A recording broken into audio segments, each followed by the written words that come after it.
Oke, selamat malam, Novel. Jadi saya ingin presentasikan tentang my worship journey.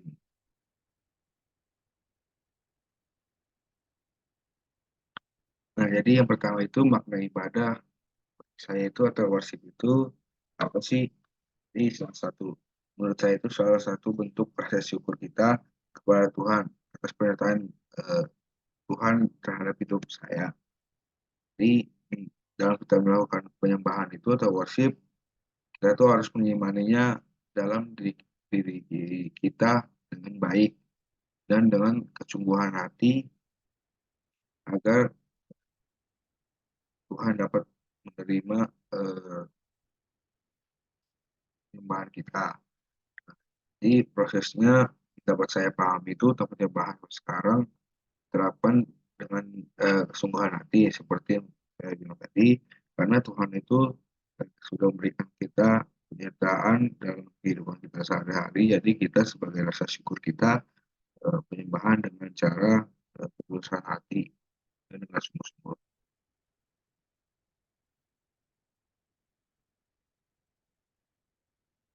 Jadi praktik ibadah itu dalam lingkup umum itu bisa beribadah di gereja dengan waktu yang ditentukan di setiap minggunya.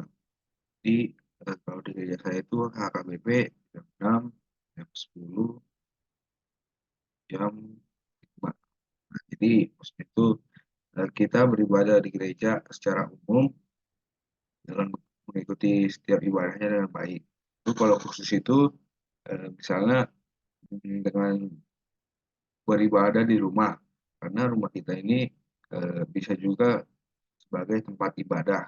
Contohnya di bagian kamar, di bagian kamar kita bisa melakukan penyembahan terhadap Tuhan di mana saja. Yang penting adalah ketulusan hati kita terhadap dan terhadap ibadah tersebut dan kesungguhan hati kita terhadap ibadah tersebut.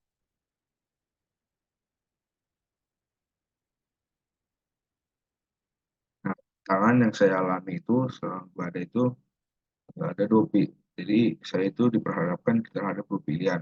Bagaimana saya itu beribadah atau nongkrong kepada teman atau bermain bersama teman. Nah, jadi hal tersebut ini bermain bersama teman ini menjadi suatu tantangan bagi saya untuk atau sebagai godaan bagi saya untuk mm, kita itu saya itu harus memprioritaskan ibadah ibadah dibandingkan bermain dengan teman atau nongkrong dengan teman. Karena pada ibadah tersebut itu adalah momen yang perlu kita lakukan sebagai umat Kristen terhadap penyembahan kepada Tuhan.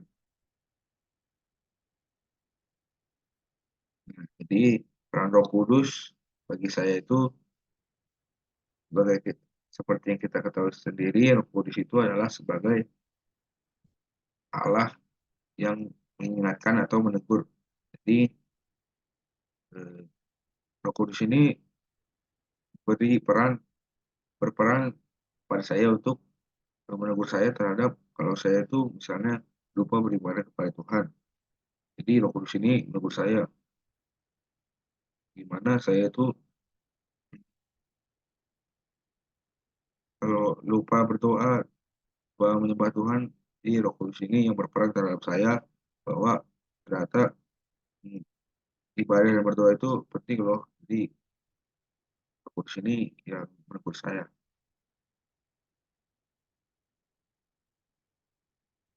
Nah, analisisnya eh, dengan kita beribadah sungguh-sungguh kepada Tuhan, jadi salah satu bentuk kerinduan kita kepada Tuhan dengan cara beribadah tersebut.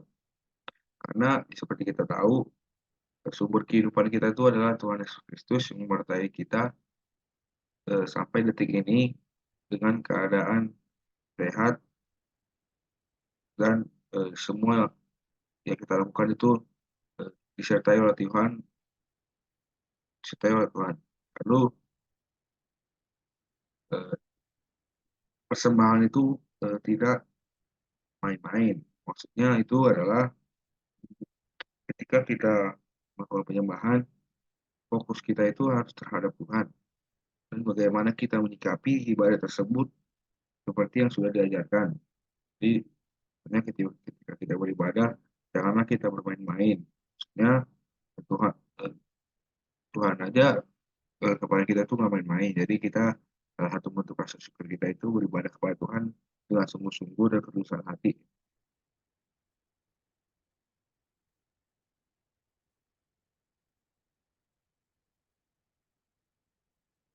Lanjut, doa dan komitmen.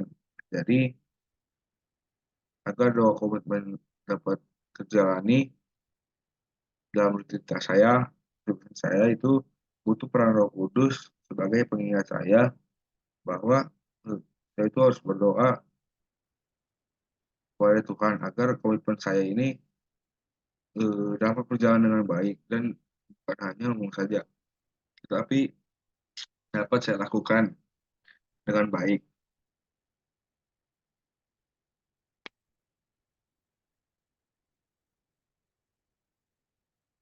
Oke, jadi riwayat pertumbuhan iman itu dimulai dari bayi, pada saya saat umur 5 bulan, saya itu dibaptis, dan kedua pada saya TK, itu umur, 4 sampai 5 tahun, SD umur 6 sampai 11 tahun, itu saya mengikuti sekolah minggu di gereja, SMP umur 12 sampai 14 tahun, itu di mana saya itu sudah mulai mempunyai teman, jadi lalu SMA umur 15 tahun sampai sekarang mengikuti persekutuan gereja dan katekisasi Siti.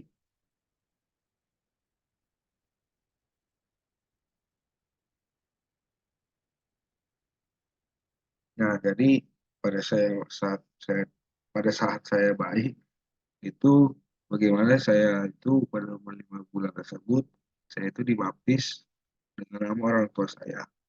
Yaitu orang tua saya membawa saya untuk dibaptis di gereja.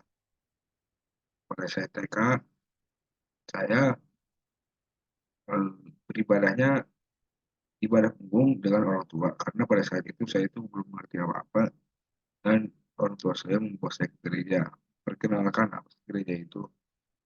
Lalu pada saat saya SD ini mulailah saya memasuki namanya sekolah minggu, di mana itu saya diajarkan mengenai firman Tuhan dan siapa sih Tuhan itu. Nah, di sini pada fase ini saya tuh diajarkan waktu pertama kali firman Tuhan dengan kata guru sekolah minggu. Jadi di sini pada saat SMP, seperti yang saya sebelumnya, saya itu mulai membuli teman. Jadi bukan berarti saya sebelumnya, tidak melakukan dosa, tetapi pada masa SMP ini, saya itu mulai membuli teman karena ajakan teman. Jadi dosa yang paling pertama, yang paling parah menurut saya itu pada saat SMP saya membuli teman. Nah di sini, eee, saya itu merasa kalau ini tuh dosa dosa besar yang saya alami pada fase SMP. Nah fase SMA ini bagaimana saya itu, eee, mendapatkan pembelajaran dari fase SMP ini bagaimana saya itu tidak perlu lagi melakukan atau melakukan hal-hal yang tidak seharusnya saya lakukan. Jadi di fase SMA ini saya juga mengikuti persekutuan persekutuan gereja dan pada saat ini saya sedang menjalani katekisasi ini.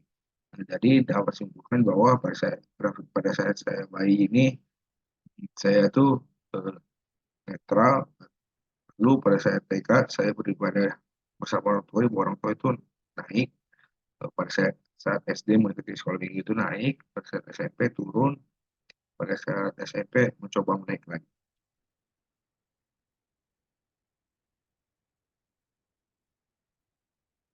Oke, momen khusus. Nah, jadi momen khusus yang saya ingin ceritakan itu pada fase SMP yang sudah saya ceritakan tadi. Di mana saya itu memilih teman saya sampai, dimasukkan ke ruang BK. Di situ, mmm, saat saya melakukan pembulian tersebut, saya itu merasa bahwa, ada peran Roh Kudus, mmm, terhadap saya, itu bagaimana tuh Tuhan Roh Kudus memperingatkan saya bahwa membuli ini tidak baik. Lalu pas saya melakukan tersebut, terus saya itu merasa tidak nyaman dengan hal yang saya lakukan tersebut. Oke, mungkin sekian. Terima kasih.